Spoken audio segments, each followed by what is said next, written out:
J'étais esclave du péché, mais il m'a sauvé. Jésus m'a sauvé, il m'a libéré,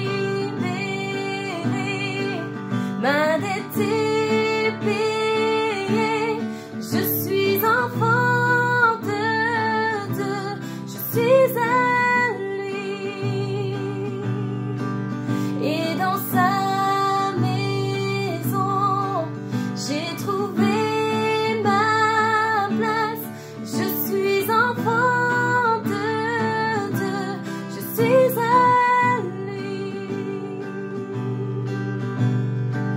Qui suis-je pour que le roi des cieux m'ouvre ses bras? Perdu mais trouvé par sa grâce, son amour pour moi, son amour pour moi. Il m'a racheté à la croix grâce à son âme. J'étais esclave du péché, mais il m'a sauvé. Jésus m'a sauvé, il m'a libéré, ma dette est payée. Je suis enfant de Dieu, je suis à lui, et dans sa maison j'ai trouvé ma place. Je suis enfant de Dieu, je suis à lui. Je suis choisi et affranchi, en toi je sais qui je suis. Tu es pour moi, pas contre moi, en toi je sais qui je suis. Je suis choisi et affranchi, en toi je sais qui je suis. Tu es pour moi, pas contre moi, en toi je sais qui je suis. Oui, en toi je sais qui je suis. Oui, en toi je sais qui je suis. Il m'a libéré, ma dette est payée. Je suis enfant de Dieu, je suis à lui, et dans sa maison j'ai trouvé ma place. Je suis enfant de Dieu, je suis à lui. Il m'a libéré, il m'a libéré, la dette est payée. Je suis enfant de Dieu, je suis à lui, et dans sa maison j'ai trouvé ma place. Je suis enfant de Dieu, je suis à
et je bénis ton saint nom. Tu mérites la gloire, tu mérites tout l'honneur, et je lève mes mains vers toi, et je bénis ton saint nom. Tu mérites la gloire, tu mérites tout l'honneur, et je lève mes mains vers toi, et je bénis ton saint nom. Car tu es grand et tu fais des prodiges, il n'y a personne d'autre comme toi, personne d'autre comme toi. Oui, tu es grand et tu fais des prodiges, il n'y a personne d'autre comme toi, personne d'autre comme toi.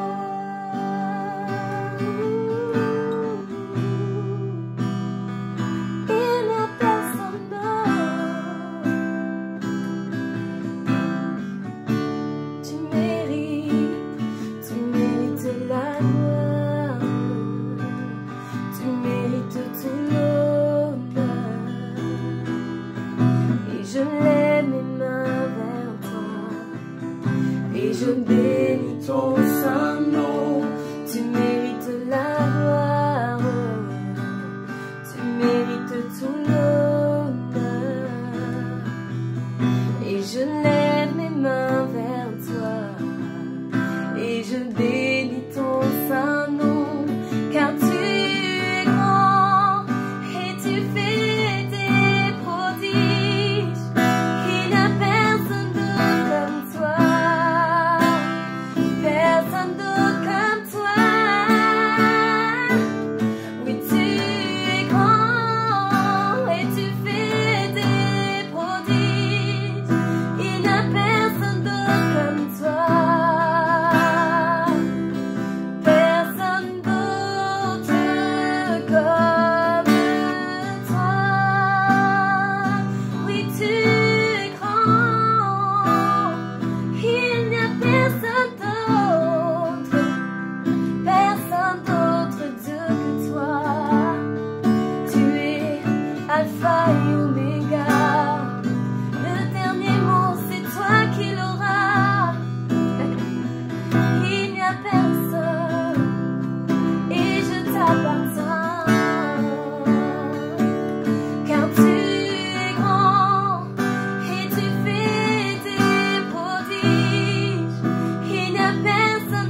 me tiens tout près de ton cœur.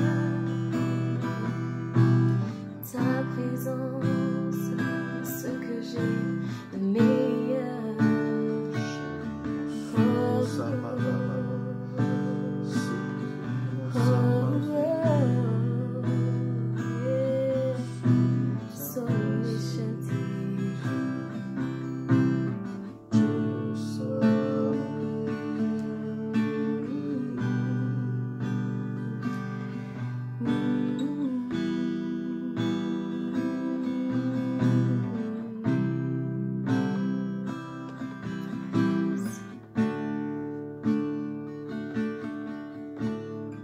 Bonjour à tous, je m'appelle Nicolas et je suis responsable de l'équipe vidéo et sono de l'église Étincelle.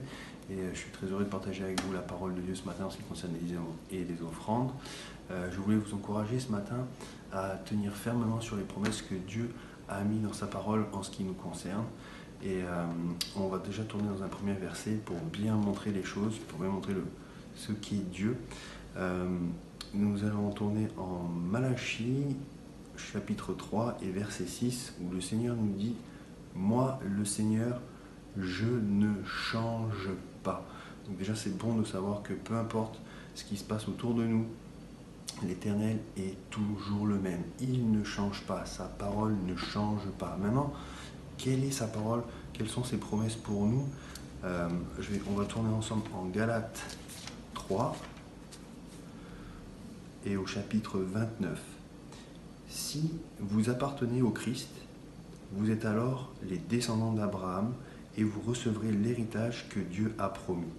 Si vous appartenez au Christ, si vous avez fait de Jésus votre Seigneur et Sauveur, vous appartenez au Christ et on est directement dans les descendances d'Abraham et nous allons recevoir l'héritage que Dieu a promis. Mais alors, qu'est-ce que Dieu avait promis à Abraham? Alors nous allons revenir au tout début, en Genèse chapitre 13.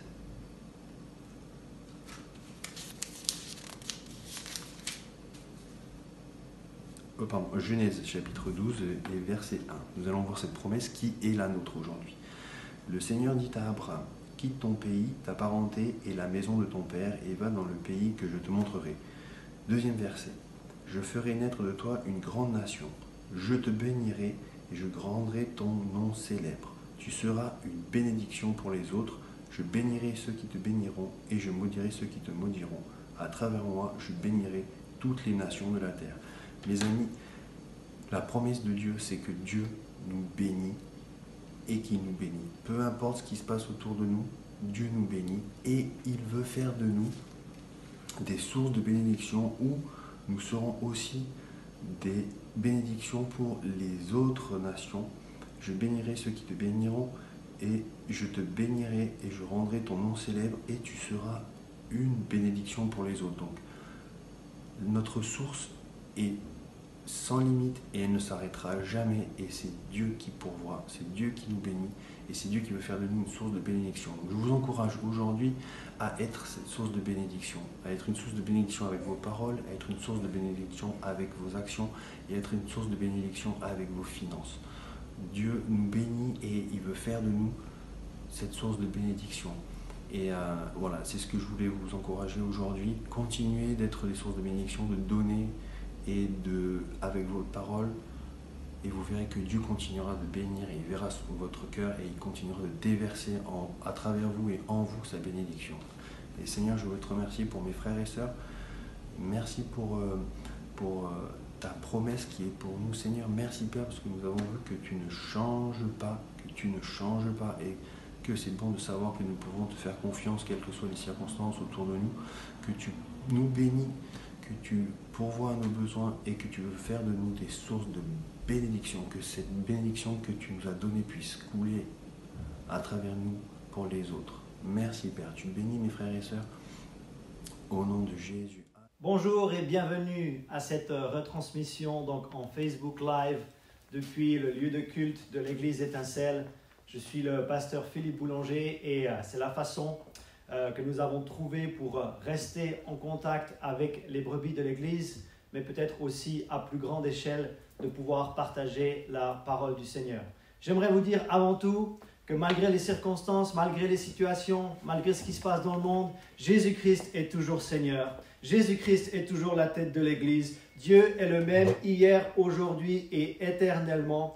Et nous devons rester connectés à Dieu comme jamais auparavant. Et j'aimerais vous dire que cette crise sanitaire va vraiment nous montrer quels sont ceux qui ont un engagement et quels sont ceux qui ont vraiment une communion et quels sont ceux qui ont vraiment une profondeur et une relation avec Dieu, parce que ça va être capital dans les temps dans lesquels nous sommes et les temps qui vont arriver. Alors, ce n'est pas vraiment un culte que nous allons faire là pendant la petite heure ou peut-être les 45 minutes que nous allons passer ensemble, mais parce que nous avons dit aux musiciens de rester à la maison.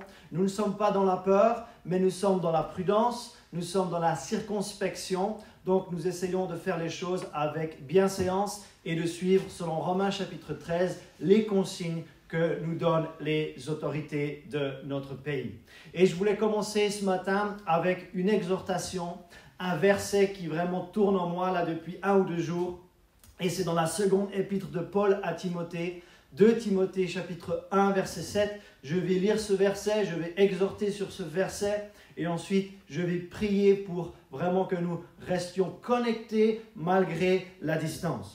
2 Timothée chapitre 1 verset 7 nous dit « Car ce n'est pas un esprit de timidité » ou certaines traductions disent « Car ce n'est pas un esprit de crainte » que Dieu nous a donné, mais un esprit de force, un esprit d'amour et un esprit de sagesse. Premièrement, pas un esprit de crainte. Restons dans la foi. Restons connectés à Dieu et restons connectés aux autres via les nouvelles technologies. Mais nous ne voulons pas basculer dans la crainte, nous ne voulons pas basculer dans la peur, car celui qui est en nous est plus grand que celui qui est dans le monde. Et nous devons comprendre que si Dieu est avec nous, qui sera contre nous? Aucune arme forgée contre vous ne pourra prospérer, mais vous devez le dire, vous devez le croire et vous devez le confesser. Car ce n'est pas un esprit de crainte que Dieu nous a donné, mais un esprit de force. Et cette force, nous ne pourrons pas traverser cette crise simplement avec notre force humaine.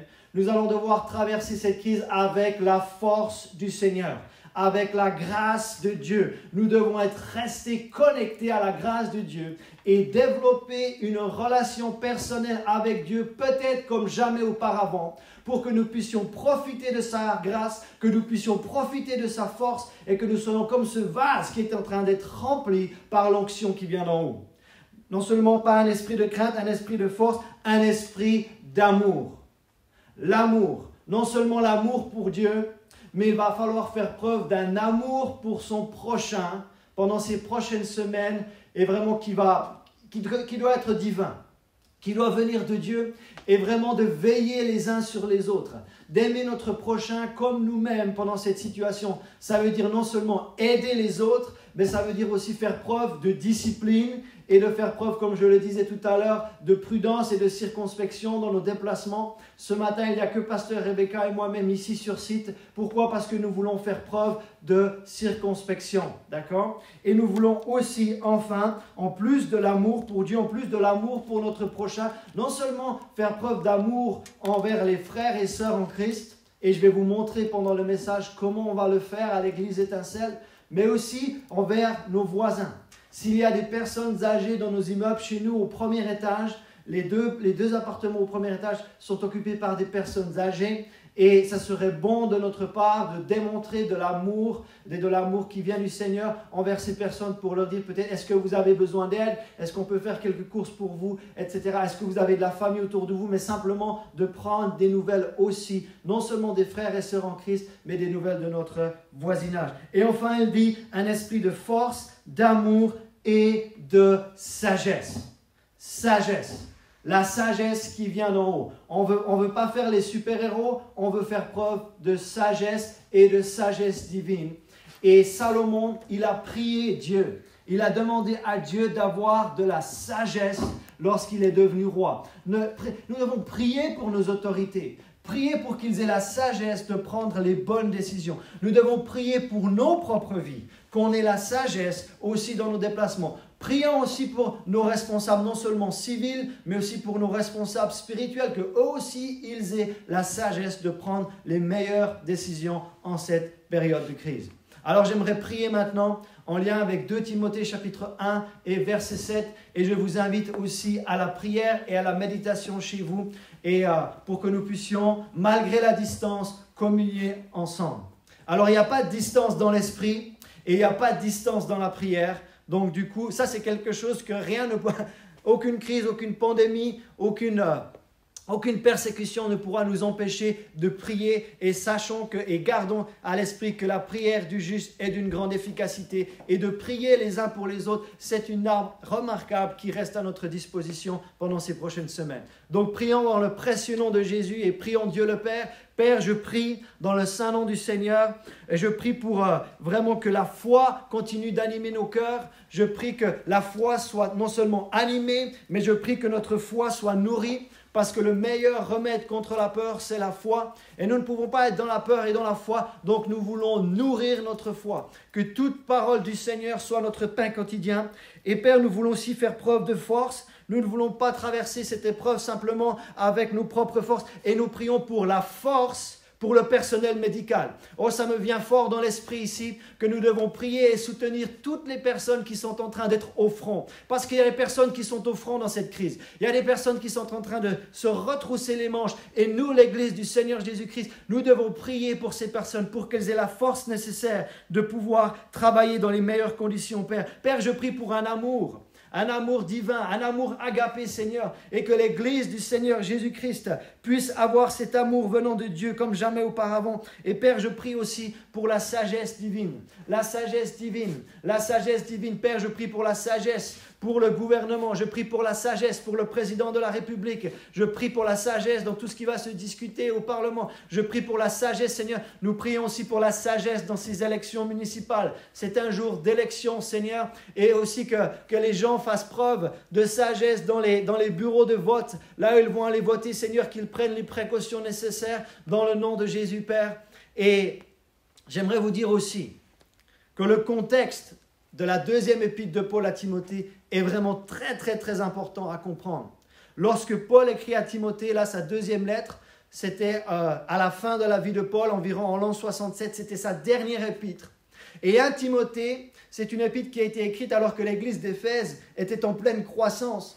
Mais la 2e épître de Paul à Timothée, elle a été écrite alors que l'église d'Éphèse était en décroissance. Pourquoi l'église d'Éphèse était en décroissance en l'an 67 à peu près?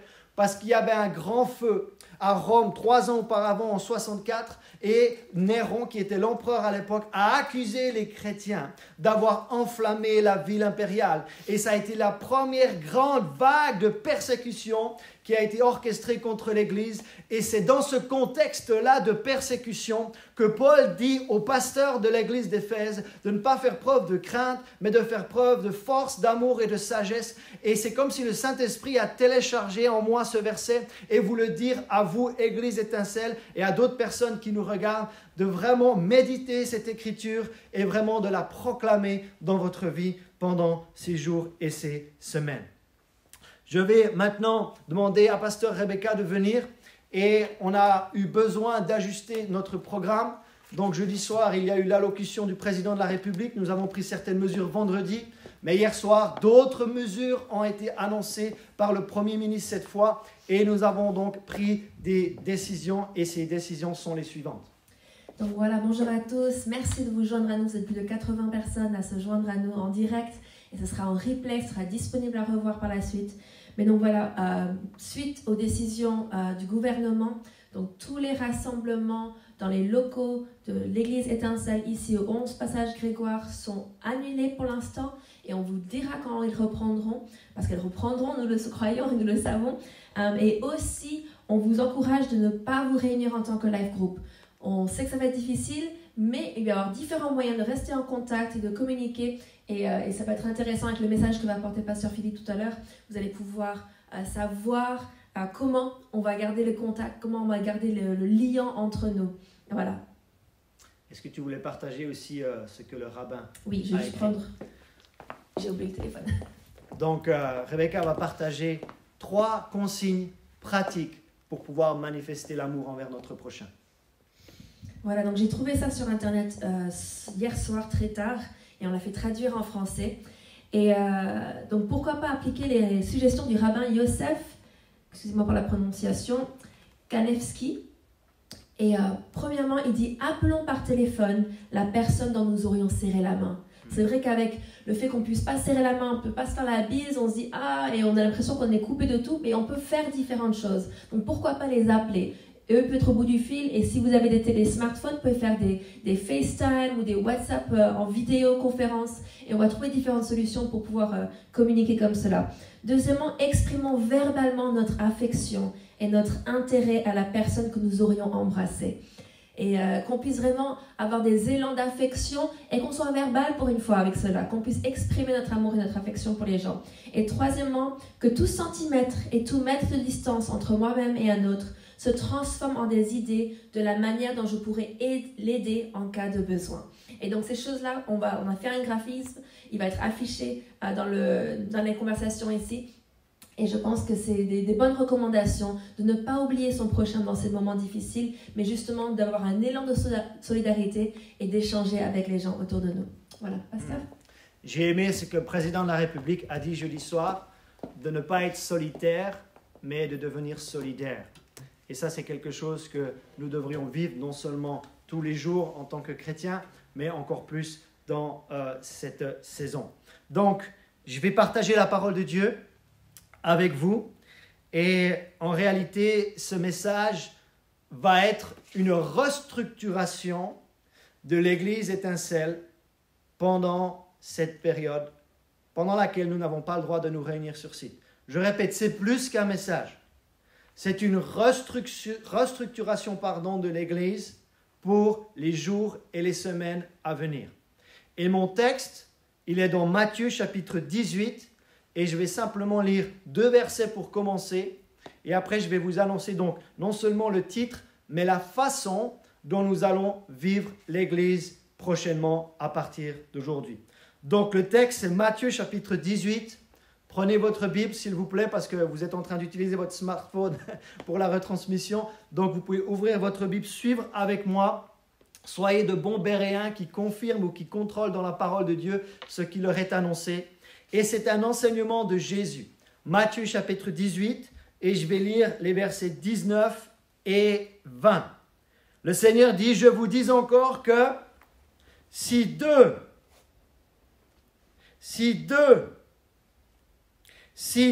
d'entre vous s'accordent sur la terre pour demander une chose quelconque, elle leur sera accordée par mon Père qui est dans les cieux. Verset 20. Car là où 2 ou 3, ou 2 ou 3, ou 2 ou 3 sont assemblés en mon nom, je suis au milieu d'eux. Ce matin, je ne suis qu'avec Pasteur Rebecca. Nous sommes 2, mais selon l'enseignement de Jésus, Jésus lui-même est au milieu de nous. Donc, j'aimerais vous parler ce matin, et je pense que ça va être le début d'une série que je vais certainement continuer dimanche prochain, mais j'aimerais vous parler de vivre l'Église ou de l'Église vivante en tant que crise. Je répète, l'Église vivante en tant que crise. Pas juste l'Église, pas juste la survie de l'Église, j'ai dit l'Église vivante, j'ai dit l'Église dynamique, j'ai dit l'Église puissante, j'ai dit l'Église qui fait bouger les montagnes, l'Église vivante en temps de crise.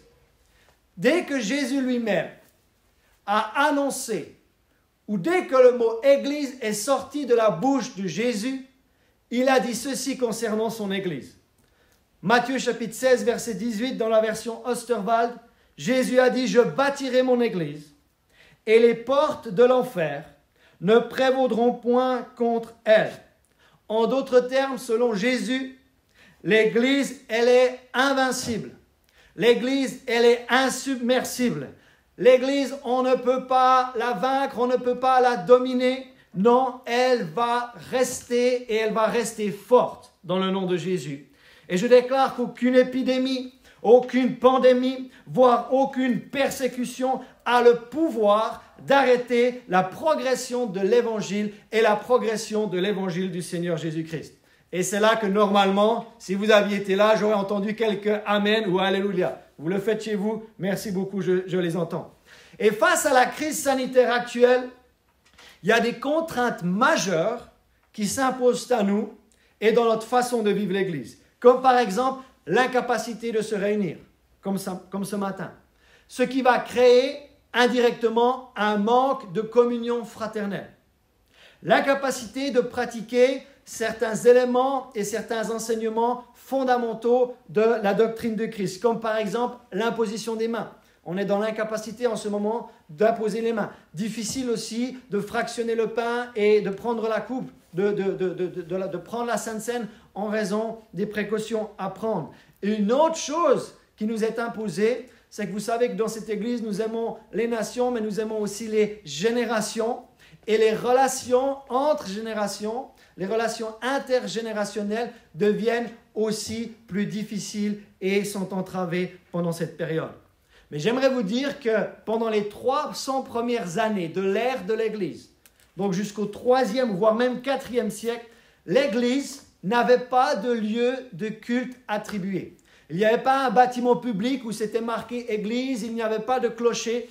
Non, ce qui veut dire que les chrétiens pratiquaient leur foi, pas forcément dans un endroit public, mais ils pratiquaient leur foi dans les maisons, ils pratiquaient leur foi dans les catacombes et ils n'avaient pas le droit, forcément comme je l'ai dit au début, sous Néron par exemple, ils avaient interdiction de se rassembler tout court. Donc ce n'est pas quelque chose qui est nouveau pour l'Église, c'est quelque chose que l'Église du Seigneur Jésus-Christ a déjà vécu dans des dimensions beaucoup plus fortes et dans des dimensions bien pires. Mais vous savez quoi? Pendant cette période-là, où les chrétiens n'avaient pas un bâtiment en tant que tel pour se réunir, ça n'a pas freiné la croissance de l'Église. L'Église a grandi de façon exponentielle pendant les premiers siècles. Et moi, c'est ce que je crois pendant cette période que nous allons croître. Non seulement notre Église va croître, mais les autres Églises vont croître et l'Évangile ne cessera de progresser. Et même dans les régions du monde où il est difficile d'annoncer la bonne nouvelle. Donc, qu'est-ce que ça veut dire? Ça veut dire que pendant cette période, il va vraiment falloir dissocier notre façon de vivre l'Église du bâtiment public. Ce bâtiment n'est pas l'Église. Ce bâtiment n'est que le lieu de culte de l'Église. Vous êtes l'Église, je suis l'Église. Ensemble, nous sommes l'Église et nous allons continuer de vivre l'Église simplement sans le bâtiment aux 11 passages Grégoire. Et je vais vous dire comment on va le faire. Raison pour laquelle, en cette période de crise, nous devons retrouver la force et la puissance du binôme et du trinôme conformément à l'enseignement de Jésus en Matthieu chapitre 18, les versets 19 à 20. Il y a une force, il y a une puissance, il y a un accord quand on est deux. Il y a une force, il y a une puissance, il y a une sagesse lorsqu'on est deux ou trois. Et maintenant, nous allons détailler ensemble cet enseignement de Jésus. Finalement, qu'est-ce que Jésus a dit lorsque deux ou trois sont assemblés en son nom? Qu'est-ce que Jésus a dit lorsque deux ou trois disciples sont assemblés en son nom? Premièrement, Matthieu 18, 19, je reviens sur mon texte. Je vous dis encore que si deux d'entre vous, s'accordent sur la terre, je ne peux pas m'accorder tout seul. J'ai besoin de quelqu'un d'autre pour m'accorder dans la prière. On s'accorde où? Sur la terre. Pour demander quoi? Pour demander une chose quelconque. Elle leur sera accordée par mon Père qui est dans les cieux. Premièrement, lorsque deux s'assemblent. Qu'est-ce que Jésus dit? Quand nous sommes au moins deux, nous pouvons trouver l'accord et l'exaucement de nos prières. Encore une fois, lorsque nous sommes au moins deux, et on n'est pas obligé d'être sur le même site. On peut être deux par téléphone, on peut être deux par FaceTime, on peut être deux en utilisant Skype, c'est égal. On n'est pas obligé d'être au même endroit. Mais lorsque nous sommes au moins deux, nous pouvons trouver l'accord et nous pouvons voir nos prières exaucées. N'est-ce pas ce que Jésus dit ici, en Matthieu chapitre 18, verset 19? Lisons encore le verset 20. Là, il va nous dire là où deux ou trois. Donc cet enseignement, c'est de retrouver ce que finalement vivait l'Église primitive et probablement les disciples de Jésus, la puissance de deux ou trois. La puissance de deux ou trois. Verset 20, il est dit, car là où deux ou trois sont assemblés en mon nom. Donc là, il est question de disciples de Jésus qui s'assemblent. Qu'est-ce qu'il promet? Je suis au milieu d'eux. Donc quand nous sommes deux, ou 3 assemblés en son nom, Jésus nous promet sa présence. N'est-ce pas exceptionnel ce que nous venons de lire? Nous pouvons trouver l'accord lorsque nous sommes 2 ou 3. Nous pouvons voir nos prières exaucées lorsque nous sommes 2 ou 3. Et Jésus nous promet sa présence. Waouh! C'est la plus petite échelle de l'Église. Pas petit en puissance, pas petit en densité spirituelle, mais la plus petite version numérique de l'Église. Je ne peux pas vivre l'Église tout seul, mais je peux vivre l'Église avec une deuxième personne. Ou je peux vivre l'Église après avec une troisième personne. Dès que nous sommes 2 ou 3, nous sommes l'Église, mais je ne peux pas être l'Église. Ça veut dire que pendant cette semaine qui arrive, il va falloir éviter de rester totalement isolé des autres. Il va falloir être minimum 2, voire 3, pour pouvoir trouver l'accord, voir nos prières exaucées et expérimenter la présence de Jésus de façon plus intense que tout seul. Donc, raison pour laquelle j'annonce officiellement, ici à l'Église Étincelle, à partir d'aujourd'hui, nous allons lancer ce que nous appelons un programme ou une nouvelle façon de vivre l'Église ou une restructuration de la vie de cette assemblée, et j'ai appelé ça des communautés de disciples. Des communautés de disciples. Le mot communauté est très intéressant lorsqu'on comprend sa signification. Le mot comme veut dire ensemble. Donc vous voyez que je ne peux pas être ensemble tout seul, mais je peux être ensemble avec une deuxième ou une troisième personne. Et le mot munauté vient de munus, qui veut dire le fait de donner, le don ou de contribuer. Donc une communauté, ça veut dire quoi? C'est le fait de venir ensemble et de se donner, de contribuer. Pas juste de prendre, non, de donner quelque chose à quelqu'un. Et ça peut être quelque chose de matériel, ça peut être quelque chose de spirituel. Et on aura aussi besoin de dons émotionnels. D'accord? D'avoir de simples coups de fil, dire à la personne « Je t'aime, je pense à toi ». Donc, ces communautés de disciples sont désormais, à partir d'aujourd'hui, le fondement et la fondation de l'Église jusqu'à nouvel avis. Nous allons voir dans quelle mesure nous pourrons ajouter les groupes dans les maisons. Mais comme ça a été annoncé pour l'instant, ce n'est pas encore le cas. On a besoin de se retrouver en tant que responsable de l'Église pour un petit peu mettre ça en place, trouver l'accord entre nous, parce que pour l'instant, on est un petit peu par mon et par vos, mais on a besoin de se retrouver peut-être par vidéoconférence pour prendre une décision commune par rapport au groupe dans les maisons. Donc pour l'instant, le seul programme qui va être dans l'Église, ce sont les communautés de disciples, et je vais vous dire ce qu'on y fait dans ces communautés. Donc, il y a 3, donc les communautés de disciples. Après, on va peut-être ajouter les groupes et on verra à quel moment on va pouvoir retrouver les réunions publiques.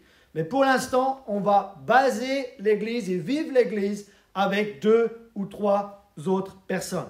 Donc, qu'est-ce qu'on y fait dans ces communautés de disciples? Quelles sont les généralités de ces communautés? Premièrement, comme je l'ai dit tout à l'heure en me fondant sur l'enseignement de Jésus, une communauté de disciples est composée de 2 ou 3 personnes. 2 ou 3 personnes. Pas 4, pas 5, pas 6. Non, 2 ou 3. Et nous voyons ça dans Actes chapitre 13, les versets 4 et les versets 5. Vous connaissez mon amour pour l'église d'Antioche. Et c'est là où Barnabas et Saul sont partis d'Antioche, mais ils ne sont pas partis tout seuls. Ils sont partis en binôme. Et on revient ici sur Jésus en Matthieu 10. Et en Luc chapitre 10 aussi, où il a envoyé les disciples dans la moisson, il ne les a pas envoyés tout seuls. Non, il les a envoyés en binôme. Donc Barnabas et Saul, binôme, envoyés par le Saint-Esprit, descendirent à Séleucie et de là ils s'embarquèrent pour l'île de Chypre. Arrivés à Salamine, ils annoncèrent la parole de Dieu dans les synagogues des Juifs. Ils avaient Jean pour aide. Donc remarquez, ils sont partis en binôme, mais ensuite il y a un trinôme qui s'est formé. Ils avaient Jean surnommé Marc, qui était plus jeune qu'eux, et maintenant Barnabas et Saul, binôme, sont devenus un trinôme avec Jean, qui était là pour les aider. Donc une communauté de disciples, c'est la plus petite façon ou la plus petite échelle de vivre l'Église avec 2 ou 3 personnes. Ça, c'est la première des choses. Deuxièmement, je vais enseigner ça plutôt la semaine prochaine, je pense. Mais une communauté de disciples, elle doit viser la multiplication. Une communauté de disciples, elle doit viser la multiplication, car on ne peut jamais se reproduire tout seul. Donc, apprenons quelque chose du coronavirus. C'est que le coronavirus se répand très vite et à une vitesse exponentielle.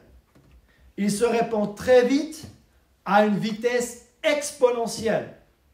Et en réalité, l'expansion ou la propagation du coronavirus devrait être, écoutez-moi bien, la façon dont l'évangile devrait progresser et avancer en France et dans les nations du monde. Donc, c'est quelque chose qui se propage lorsqu'on est en contact d'autres personnes.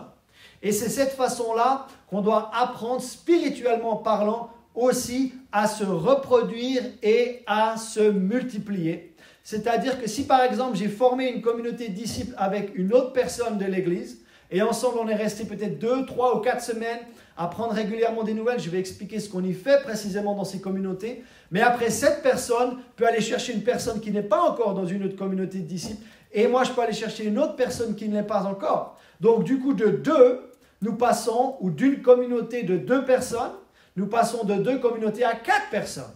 Et après on poursuit le raisonnement. Après, ces 2 communautés vont en reproduire d'autres et on va passer de 4 personnes à 8 personnes, à 16 personnes, à 30. Et là, on a une croissance exponentielle et on va faire en sorte que toutes les personnes de l'Église soient dans une communauté de disciples en période de crise. Et vous savez quoi? On va même les garder une fois que la crise se terminera. Amen. Parce que ça va créer une fondation.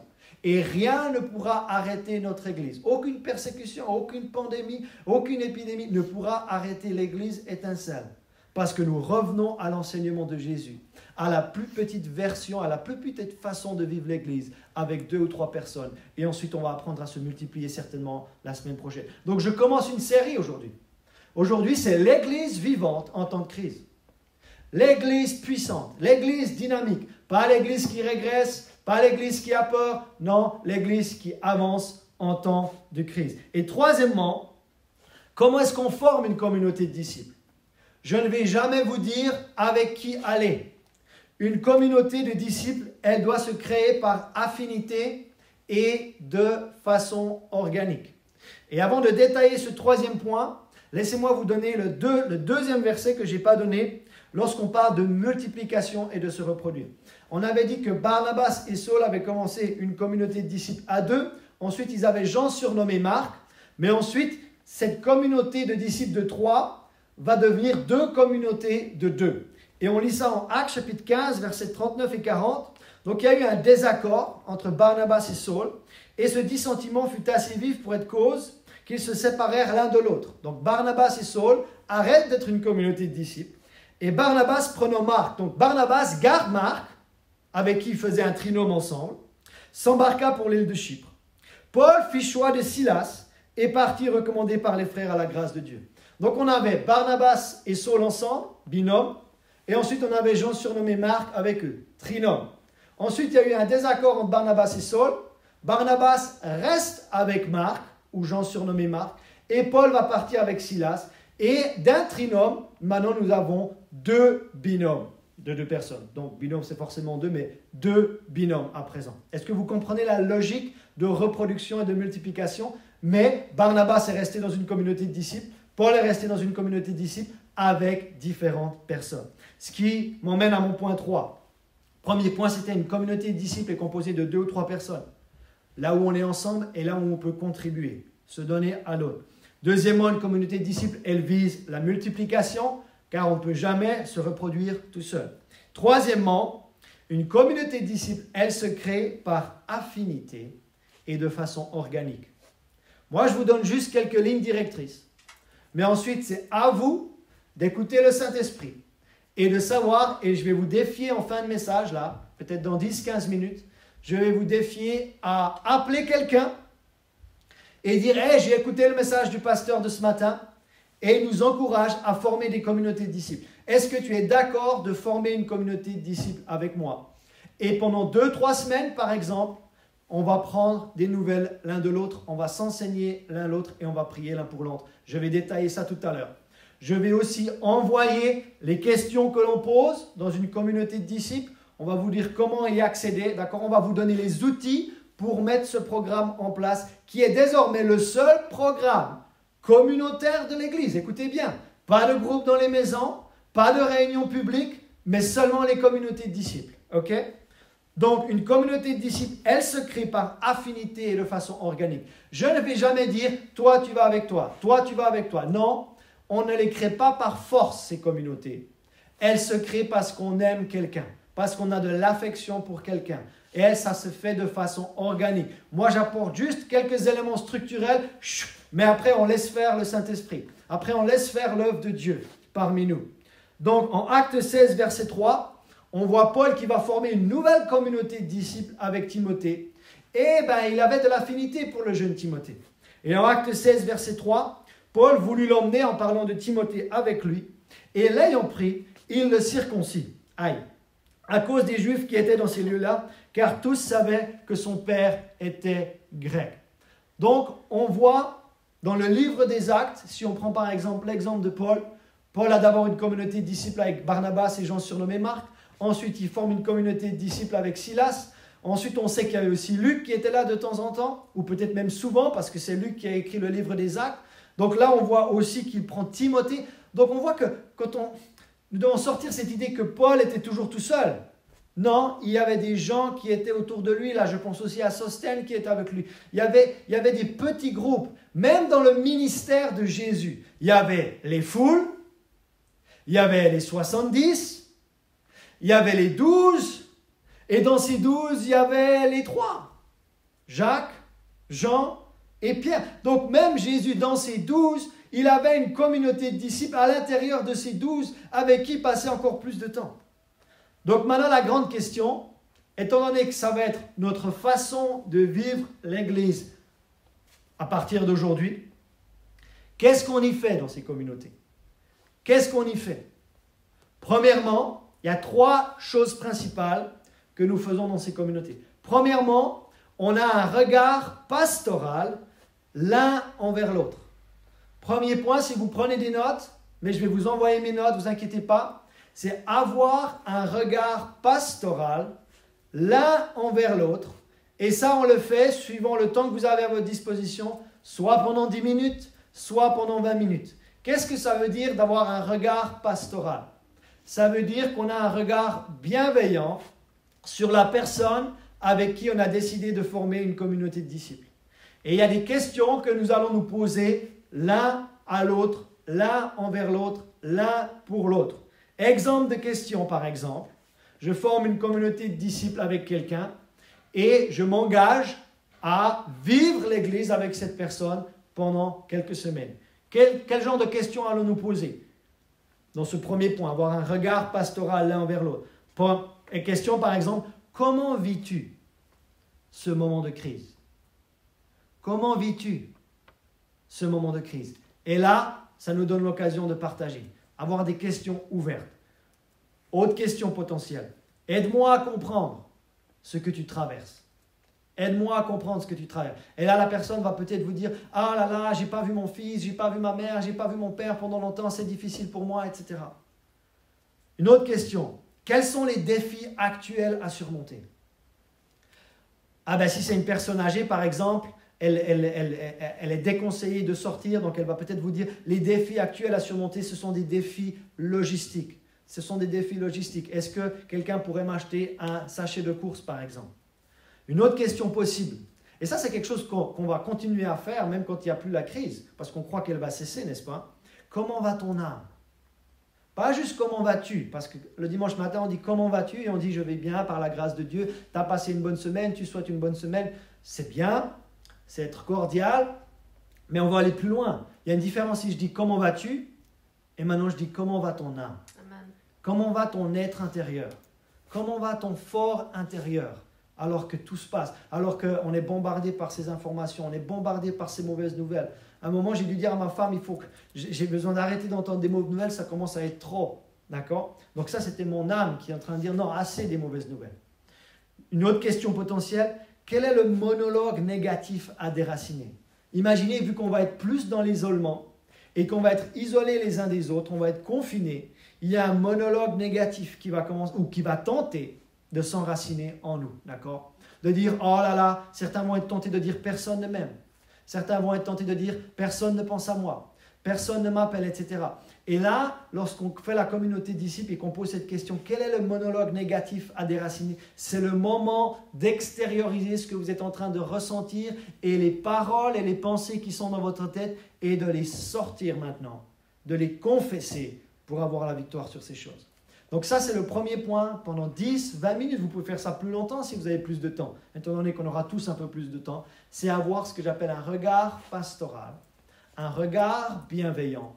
Tout simplement prendre soin de l'autre avec la personne avec qui j'ai décidé de former une communauté de disciples. Donc, il faut que ça soit dans l'accord, d'accord? Je ne peux pas forcer à quelqu'un de former une communauté de disciples avec moi. On propose à quelqu'un, la personne accepte et ensuite on le fait. Et on peut avoir une troisième personne. Donc, on peut le faire en binôme ou en trinôme, d'accord? Mais pas au-delà. Deuxième chose, en plus de prendre soin de l'autre, on va deuxièmement s'enseigner l'un l'autre. Je répète, s'enseigner l'un l'autre à l'aide de la parole de Dieu pendant 10, 20 ou 30 minutes selon le temps à disposition. Mes amis, cette parole ne devrait pas être loin de notre cœur, loin de notre bouche et loin de nos yeux et loin de nos oreilles. Et nous devons garder la parole de Dieu au centre de notre vie. Et là, on va s'enseigner l'un l'autre. Exemple, voilà d'autres questions qu'on peut poser dans une communauté de disciples. Que lis-tu dans ta Bible en ce moment? Que lis-tu dans ta... Ah, mais moi je suis dans l'Épître aux Romains et j'ai lu ce verset, mais tu ne te rends pas compte à quel point il m'a édifié. Et là, vous commencez une super exhortation basée sur votre lecture. Ça veut dire que si on pose cette question, ça veut dire qu'il va falloir lire la parole de Dieu dans une communauté de disciples. Pas forcément, vous pouvez la lire ensemble, mais c'est plutôt entre les communautés qu'il va falloir prendre du temps dans la parole de Dieu. Lis-tu ta Bible? Première question. Si oui, que médites-tu précisément? Moi, j'ai simplement partagé avec vous 2 Timothée 1,7 et j'ai partagé ce verset parce que c'est ce que je suis en train de méditer en ce moment. De ne pas avoir un esprit de timidité, de ne pas avoir un esprit de crainte, mais de garder la force, l'amour et la sagesse. Une autre chose, comment assimiles-tu la prédication de dimanche dernier? Donc techniquement ici, si quelqu'un ou la personne à qui vous proposez de faire une communauté de disciples n'a pas écouté l'enregistrement, là, il va falloir aller vers la personne ou lui montrer comment écouter en replay. Et ce serait bien que les deux écoutent et ensuite pour que vous puissiez le vivre. Donc on va voir dans quelle mesure nous allons pouvoir reprendre les live groups, dans quelle mesure les jeunes pourront reprendre les forums et les enquêtes, etc. Mais si vous ne savez pas quoi lire ou si vous ne savez pas quoi méditer, reprenez les enseignements des live groups que vous avez étudiés jusqu'à présent. Reprenez les forums pour les jeunes adultes, reprenez les forums qui ont été enseignés jusqu'à présent. Pour les ados, vous avez étudié des enquêtes, reprenez les enquêtes, lisez les enquêtes, méditez les versets qu'il y a dessus. Et ça devient ensuite une source pour pouvoir s'enseigner l'un l'autre à l'aide de la parole de Dieu. Donc une fois qu'on a pu partager ce qu'on vit, une fois qu'on a pu partager ce qu'il y a dans notre âme, une fois qu'on a pu déraciner le monologue négatif parce qu'on a passé beaucoup de temps tout seul, surtout pour ceux qui n'ont pas leur famille autour d'eux, qu'est-ce qui se passe? Eh bien maintenant, on va enraciner quelque chose de bon. On va déraciner le mauvais, on va enraciner le bon. On va mettre la semence incorruptible de la parole de Dieu dans notre fort intérieur. On va le faire seul entre les communautés de disciples et on va le faire l'un l'autre. Et je pense que dans cette série, l'Église vivante en temps de crise, on va aussi parcourir des écritures qui nous parlent de l'un l'autre. Édifiez-vous les uns les autres, exhortez-vous les uns les autres, confessez vos péchés les uns aux autres, aimez-vous les uns les autres. Amen. Et nous, avec les pasteurs, on va simplement essayer de superviser un petit peu ces communautés de disciples, de voir qui en a déjà trouvé, qui en a pas trouvé. Mais écoutez-moi bien, l'objectif, c'est que toutes les personnes qui fréquentent l'église Étincelle soient dans un binôme ou dans un trinôme. Vous m'avez entendu? L'objectif, c'est que personne ne soit isolé d'un point de vue spirituel pendant la crise sanitaire. Une dernière question qu'on pourrait poser lorsqu'on est dans ce point-là, s'enseigner l'un l'autre, c'est qu'est-ce que tu as du mal à mettre en pratique? Mais attendez, on a entendu beaucoup de choses, on a entendu beaucoup d'enseignements, beaucoup de messages, beaucoup de prédications. À mon avis, on n'a pas, et moi y compris, on n'a pas encore tout assimilé et on n'a pas encore réussi à mettre en pratique. Mais ce qui va faire en sorte que notre maison spirituelle tienne debout en période de crise, ce n'est pas juste d'écouter la parole, c'est de l'écouter et de la mettre en pratique. Et ça, c'est l'enseignement de Jésus sur les 2 maisons.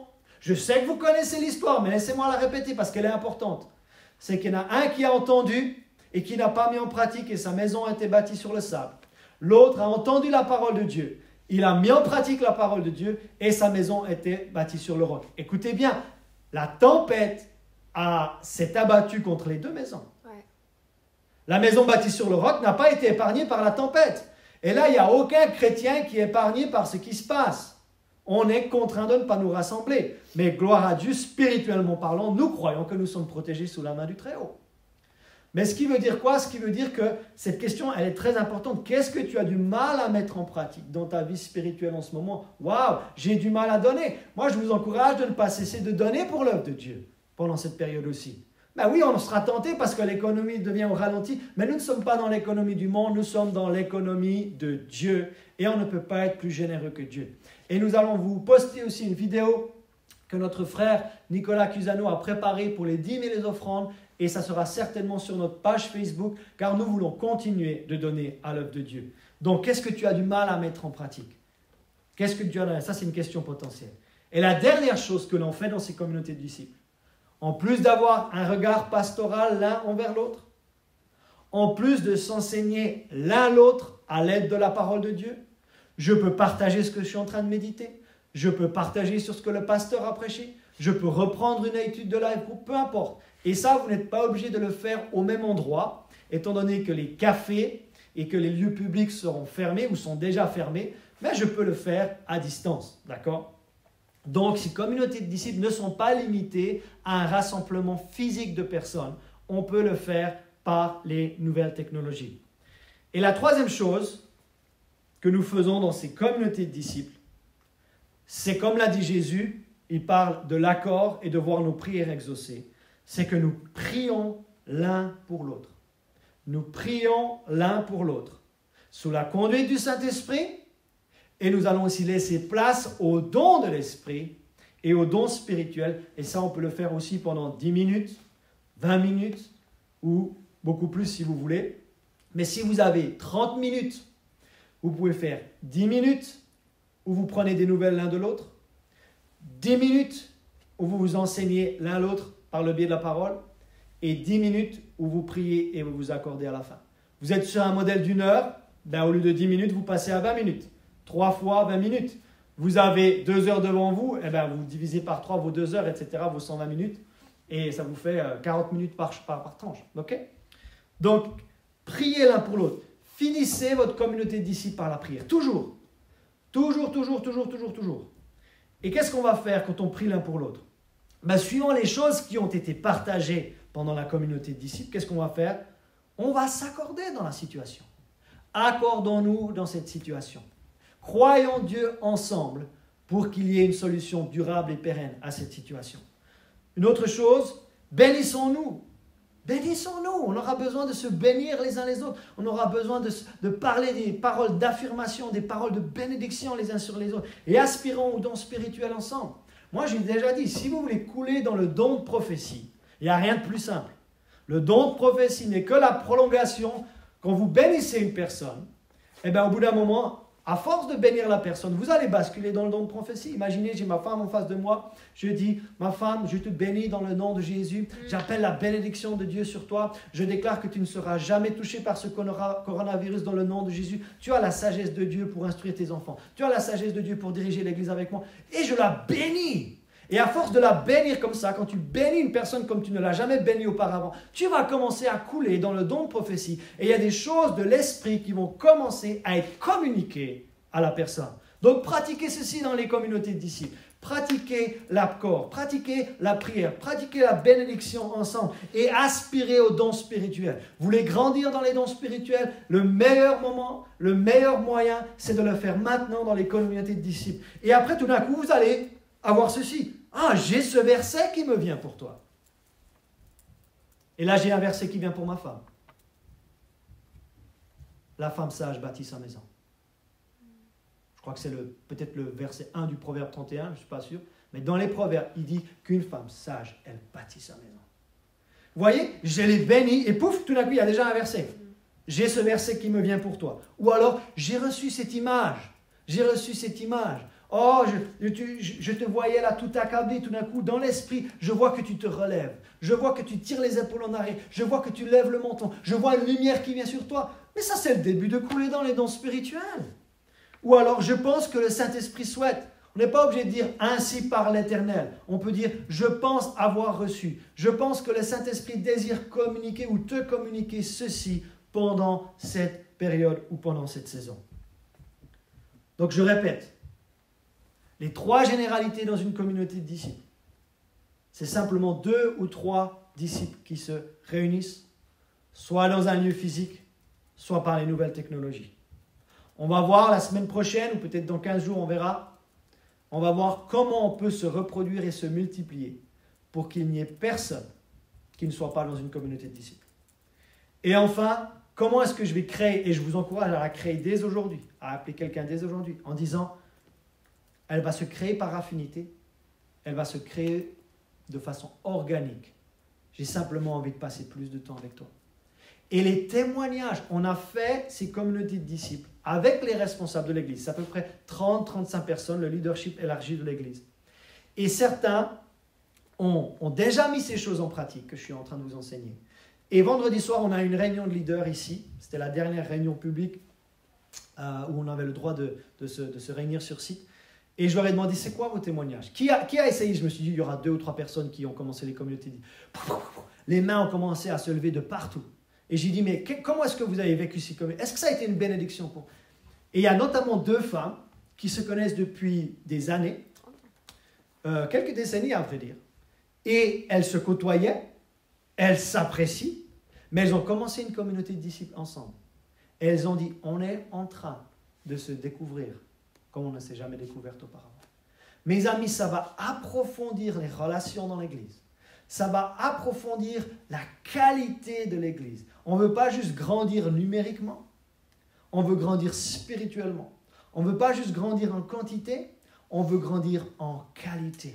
Et ces communautés de disciples, je peux déjà vous dire qu'elles vont rester. Ce n'est pas juste quelque chose qu'on lance parce que c'est la crise.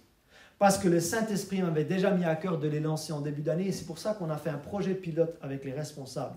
Mais le Saint-Esprit a changé mon message d'aujourd'hui, il m'a dit tu vas enseigner sur les communautés de disciples parce que c'est le moment que ces communautés de disciples soient présentes dans toute l'assemblée. Et je peux vous dire que si ça c'est présent dans toute l'assemblée, rien ne pourra détruire l'Église du Seigneur Jésus-Christ. Elle sera invincible, elle sera insubversible parce que 2-3 personnes, tu ne peux pas les empêcher. Tu peux empêcher 150 personnes, 200 personnes de se réunir, mais tu ne peux pas empêcher 2-3 personnes. Ce n'est pas possible, surtout avec les technologies actuelles. Et c'est ce que nous allons mettre en place dans l'Église. Donc, ça c'était les 3 généralités. Ne vous inquiétez pas, je vais vous envoyer mes notes. Et les 3 choses à faire, à mettre en pratique dans ces communautés de disciples, avec une ou une deuxième personne, en binôme ou en trinôme, c'est avoir un regard pastoral l'un envers l'autre. On prend les nouvelles l'un de l'autre, on s'intéresse l'un à l'autre, on écoute les défis, on écoute le monologue négatif, on écoute comment va l'âme de l'autre. Deuxième chose, après avoir déraciné le mauvais, on enracine le bon. Soyons enracinés et fondés dans la vérité. Soyons enracinés et fondés en Christ. Soyons enracinés et fondés dans la parole de Dieu. Et là, on va s'enseigner l'un l'autre à l'aide de la parole de Dieu. Ce que j'ai médité dans mes lectures quotidiennes, ce qui a été prêché depuis le pupitre, ce qui a été enseigné dans les groupes, dans les forums, dans les enquêtes, etc. Qu'est-ce qu'on a du mal à mettre en pratique? Et on s'édifie à mettre en pratique la parole de Dieu ensemble. Et finalement, on finit toujours une communauté de disciples par la prière. Toujours. Toujours. Là où on trouve l'accord, parce que Jésus nous promet que quand on est 2, on peut non seulement trouver l'accord, mais on peut voir l'exaucement de nos prières et il nous promet sa présence. N'est-ce, mes amis, ça c'est la promesse de Dieu et je crois que c'est ce que le Saint-Esprit, à travers moi, voulait communiquer spécialement à l'Église Étincelle. S'il y a d'autres personnes qui ne sont pas de l'Église Étincelle, vous allez certainement être édifiés aussi par ce message, mais ce message, c'est ce que l'Esprit de Dieu veut communiquer à notre Église. Alors maintenant, je finis par cette question. Avec qui vas-tu former une communauté de disciples? Et maintenant, je vais prier et je vais demander au Saint-Esprit qu'il te donne une personne dans ton cœur. Et ensuite, l'application, ça va être de rentrer en contact avec cette personne et de commencer à mettre en pratique. Parce que ça va être notre seule façon dans l'immédiat de vivre l'Église avec d'autres personnes. Est-ce que vous m'avez compris? Pour l'instant, les live groups, on les a suspendus. Les réunions publiques sont suspendues aussi. Donc, la fondation pour l'instant, ce sont les communautés de disciples. Je prie maintenant et je demande à l'Esprit de Dieu de vous donner une personne avec qui vous allez rentrer en contact pour former une communauté de disciples. Vous pouvez en avoir 2. Père, maintenant, je prie dans le nom de Jésus et je demande au Saint-Esprit de Dieu de venir communiquer, d'avoir la koinonia avec les personnes de l'Église étincelle. Et que le Saint-Esprit communique maintenant le visage, le nom de la personne avec qui je vais avoir une communion. Voilà le mot koinonia, avec qui je vais avoir une communion plus resserrée. Je n'ai même pas dit que ça devait être quelqu'un que tu n'aimais pas. Quelqu'un que tu aimes. Quelqu'un que tu apprécies. Quelqu'un avec qui tu as envie de passer un peu plus de temps. Et maintenant, si tu as reçu un nom, tu as reçu une personne, tu la notes. Et tu obéis à ce que le Saint-Esprit te dit. Ça, mes amis, c'est déjà coulé dans les dons spirituels. Je suis désolé. Si tu reçois un nom maintenant, tu reçois le visage d'une personne et tu ne fais pas. Non, mais on prie, on vient de prier que le Saint-Esprit te communique quelque chose. Là, il faut agir sur cette direction. Parce que souvent, on veut écouter la parole de Dieu, on veut entendre la voix, voire même la voix audible de Dieu, mais est-ce que nous allons obéir à ce que l'Esprit de Dieu est en train de nous dire? Donc, suivez cette injonction. Suivez ici, là, ce que le Saint-Esprit est en train de déposer en vous et agissez en conséquence. Et je finis par ce témoignage. Ce qui a changé ma vie chrétienne, écoutez-moi bien. Ce qui m'a fait passer de croyant à disciple de Jésus. Vous connaissez, certains vous connaissez mon enseignement entre la différence entre un croyant et un disciple de Jésus. Mais pendant 2 ans, j'étais croyant, mais je n'étais pas disciple, de 2003 à 2005. Et à partir de 2005, il y a quelque chose qui est arrivé dans ma vie qui m'a fait passer avec d'autres choses, mais ça a été un élément fondamental qui m'a permis de devenir disciple de Jésus.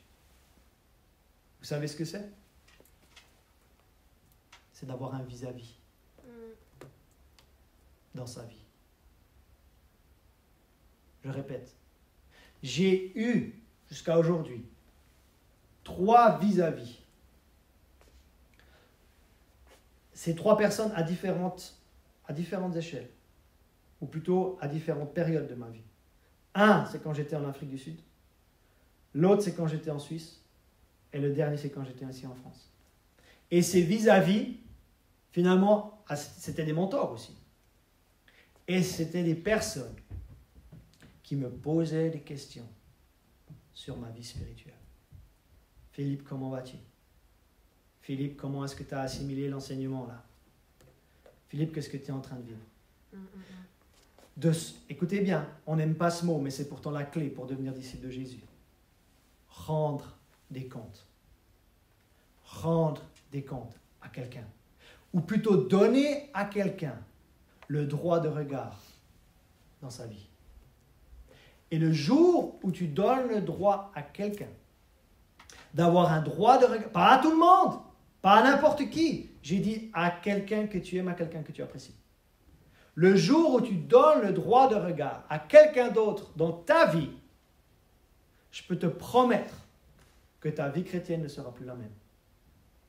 Parce qu'il va y avoir un tel degré de communion, un tel degré de confiance, un tel degré de partage, que tu n'auras même pas l'idée de rétrograder. Parce que tu dis, oh, j'ai ma communauté de disciples, j'ai mon binôme là où j'ai mon trinôme, ça va vous garder dans la foi. Ça va vous garder spirituellement. Tu vas dire, quand tu vas être isolé, tu dis, le diable va te tenter dans le péché. Tu dis, non, non, non, je vais rendre des comptes à ma communauté de disciples. Je vais leur dire que là, j'ai été tenté, mais que j'ai réussi à surmonter la tentation. Et c'est ce qui va nous tenir pendant cette période de crise. Celles et ceux qui auront une communauté de disciples, Celles et ceux qui auront un vis-à-vis, ils vont traverser cette épidémie et ils vont ressortir plus forts de cette épidémie. Et vous savez quoi? Ça va restructurer notre Église et ça va devenir la fondation de notre Église. Et tout ce que nous allons faire va être construit par-dessus. Mais si toutes les personnes de l'Église étincelle sont dans une communauté de disciples, mais vous imaginez, les soins pastoraux se font dans les communautés de disciples, l'enseignement se fait dans les communautés de disciples, la prière et l'accord, est-ce que ça veut dire qu'on va arrêter de le faire de façon publique, de façon à plus grande échelle? Et dès le moment où le gouvernement nous dit c'est bon, on va foncer. Moi, je suis peiné de ne pas vous voir ce matin. Bon, ma femme est magnifique, évidemment, mais il n'y a que ma femme là devant moi. Je ne sais pas si vous vous rendez compte pour un pasteur d'avoir aucune personne présente dans le lieu de culte un dimanche matin. Ça fait bizarre.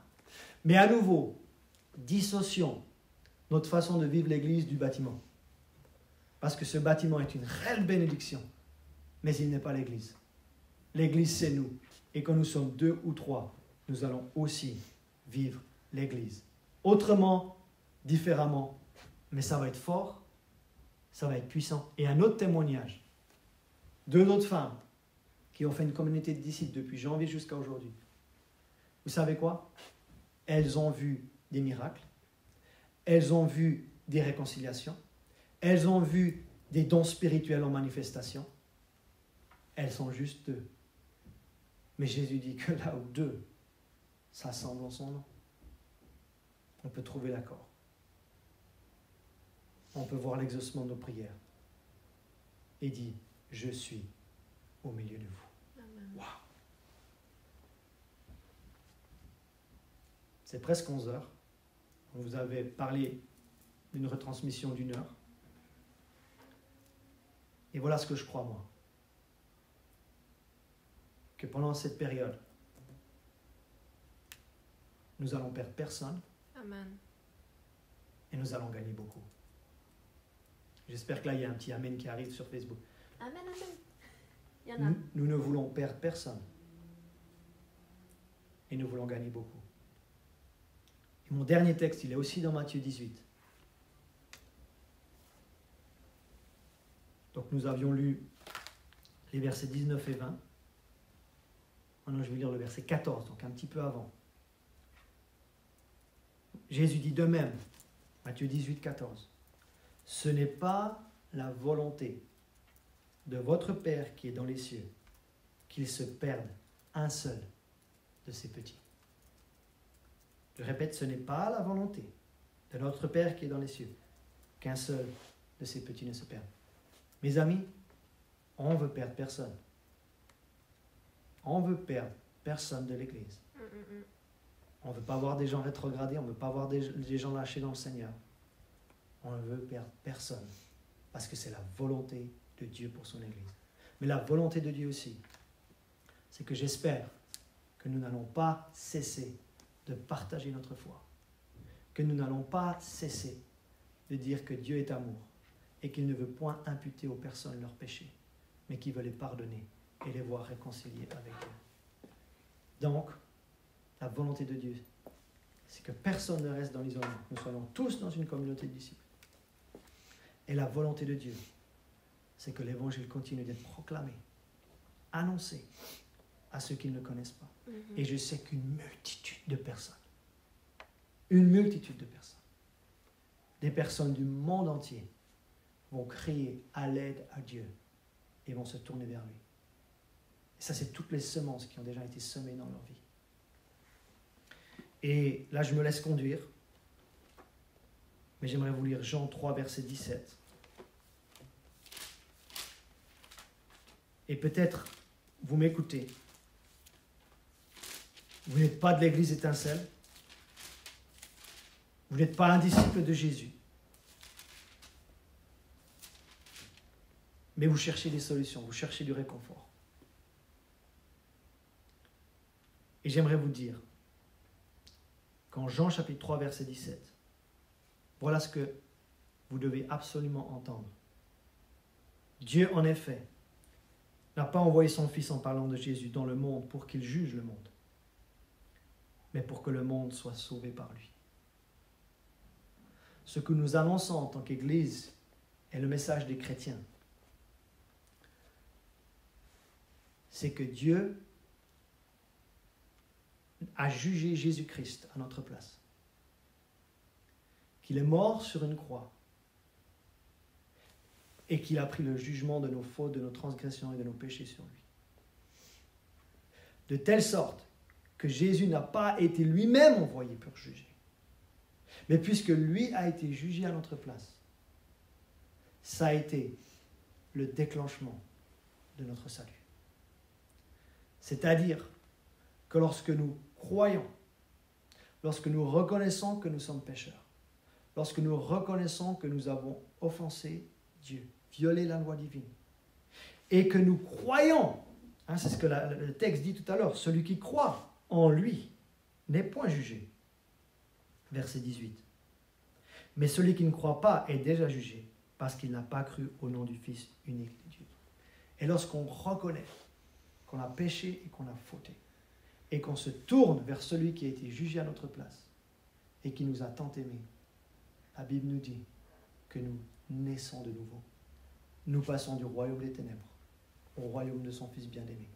Nous passons de condamnés à justifiés. Nous passons d'une éternité sans Dieu, ce que la Bible appelle l'enfer, à une éternité avec Dieu.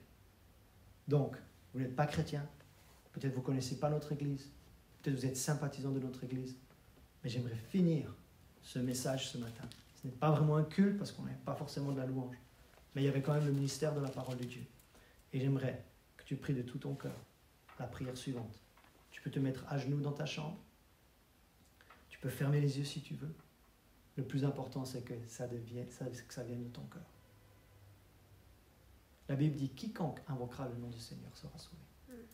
Donc je vais prier avec toi et je t'invite à prier de là où tu es pour invoquer, demander à Jésus d'entrer dans ta vie. Est-ce que tu es prêt? Ou est-ce que vous êtes prêt? Peut-être vous êtes en train de regarder en famille aujourd'hui. Donc prions ensemble. Seigneur Jésus, j'ai entendu ta sainte parole. Je comprends désormais que j'ai fauté et je le reconnais. Mais aujourd'hui, je prends conscience et je crois que quelqu'un qui s'appelle Jésus a été cloué sur une croix, jugé par Dieu à ma place, afin que moi, j'ai la paix avec Dieu. Je le crois dans mon cœur, je le confesse de ma bouche, non seulement qu'il est mort pour moi, mais qu'il est ressuscité d'entre les morts. Aujourd'hui, je décide d'ouvrir mon cœur au Seigneur Jésus-Christ et de devenir son disciple. Amen. Vous avez fait cette prière. À ce moment-là, j'aimerais que vous puissiez nous écrire. Et vous pouvez écrire à contact@égliseétincelle.com. Je répète, contact@égliseétincelle.com. Et dites-nous cette bonne nouvelle. Et ça va vraiment réchauffer notre cœur. Je vais demander à Pasteur Rebecca de venir nous rejoindre et nous allons donc clôturer cette rediffusion. Juste encore quelques informations. Donc, pour rester en contact avec l'Église, donc on ne va pas avoir une permanence dans les locaux de l'Église, mais il y a un numéro de portable qui va s'afficher et on va vous le donner. Donc, si vous voulez contacter l'Église et que vous n'avez pas de contact, contactez le 07 67 06 14 80. Je répète, 07 67 06 14 80. Donc, c'est le secrétariat de l'Église. Et ils peuvent vous redonner l'adresse email, ils peuvent vous mettre en contact et on va trouver différentes solutions. Merci Seigneur pour la créativité, merci Seigneur pour la technologie. Et on va pouvoir vous retrouver là où vous en êtes pour vous communiquer et vous encourager, vous édifier. Il y aura aussi un groupe qui va se créer sur Facebook, donc sur la page Église Étincelle. Allez, likez la page, comme ça vous serez toujours informé de ce qui se passe. On va créer un groupe où on peut partager des vidéos et faire différentes choses en direct. Et que vous ayez toutes les notifications. Donc je pense qu'à peu près tout au niveau des... Et comment est-ce que je peux leur envoyer les notes de l'enseignement aujourd'hui? Voilà, donc j'ai déjà posté les slides. Donc Pasteur Philippe avait préparé toutes les diapositives pour accompagner son message. On a comment on dit en français? On a mis ce lien dans dans le déroulé, mais vous allez le retrouver. Ensuite, je pense, si vous voulez le message, si vous voulez les notes de Pasteur Philippe, envoyez-nous un email à contact@égliseétincelle.com ou laissez-nous un message sur Facebook et on peut vous envoyer cela.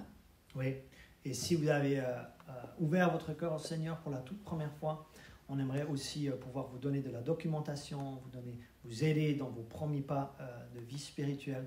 Donc, nous sommes là pour vous, donc n'hésitez pas à prendre contact avec nous. Voilà, donc on va poster dans quelques instants la vidéo de Nicolas pour les 10 000 les offrandes. Vous pouvez donner via PayPal avec le site. Donc il y a toujours la possibilité de donner pour ceux qui veulent semer pour le royaume de Dieu. Et là, il y a un petit encouragement et l'exhortation qui va vraiment vous encourager. Et aussi, on a peut-être une vidéo de louanges qu'on a demandé à certains de notre équipe de louanges de préparer. Donc on va voir comment ils s'en sont sortis. Et on va poster cela aussi. Mais il y a plein de louanges sur YouTube. Je vous encourage de faire une playlist, de mettre la louange dans votre maison, d'écouter, de louer le Seigneur en famille ou même si tout seul. Nous, ce matin, on est en train de se préparer avec les filles, puis on a mis de la louange, on est en train de louer le Seigneur, les filles sont en train de danser. Vous savez, vous déterminez l'atmosphère qui va régner dans votre maison pendant cette saison. Ça peut devenir glauque ou ça peut être une maison remplie de joie, remplie de paix, remplie de guérison divine. À vous de déterminer l'atmosphère qui est dans votre maison. Et je crois fermement que la guérison divine est le pain des enfants. Je suis au courant qu'il y a différentes personnes de l'église qui sont malades. Elles ont été testées pour le Covid-19. Elles ne l'ont pas. Merci Seigneur. Amen. Mais elles ont d'autres. Peut-être qu'elles ont la grippe tout simplement. Ils sont à l'hôpital. Et nous prions pour vous. Et nous nous accordons avec vous que vous allez être complètement rétablis. Parce que la guérison divine est le pain des enfants. Et cela vous appartient. Donc saisissez maintenant par la foi la guérison divine qui est là pour vous. Et nous croyons que nous allons voir des victoires. Nous croyons que nous allons voir des vies changées. Nous allons voir des réconciliations entre les familles. Et merci Seigneur que ceci ne va pas freiner le royaume de Dieu, mais ça va propulser le royaume de Dieu et on va toucher encore plus de personnes. Je finis avec cette bénédiction finale. C'est la bénédiction de Nombres chapitre 6 au verset 24. Très cher à notre pasteur Peter que nous embrassons très fort. Que l'Éternel te bénisse, Église étincelle, et qu'il te garde. Amen. Que l'Éternel fasse luire sa face sur toi et qu'il t'accorde sa grâce. Que l'Éternel tourne sa face vers toi et qu'il te donne la paix. Amen. Et c'est ce que nous prions pour vous dans le précieux nom de Jésus. Merci d'avoir été avec nous. On reste en contact. On vous embrasse bien fort. Très difficile pour nous de ne pas vous voir ce matin, mais Jésus sera glorifié à travers toute cette histoire. Et donc merci à chacun d'entre vous de vous être connectés, d'avoir partagé. Cette vidéo va être disponible en replay, donc vous pouvez la partager avec d'autres personnes qui n'ont pas pu la voir. Et on vous encourage à vraiment peut-être surcommuniquer, mais les bonnes choses. Pas la peur, pas la crainte, pas les intox, l'infox, ou je sais pas comment ça s'appelle, les infos intox, mais les bonnes choses. Semons et partageons la parole de Dieu et l'esprit de foi. Amen. À très bientôt. À très bientôt. On vous embrasse. Ciao.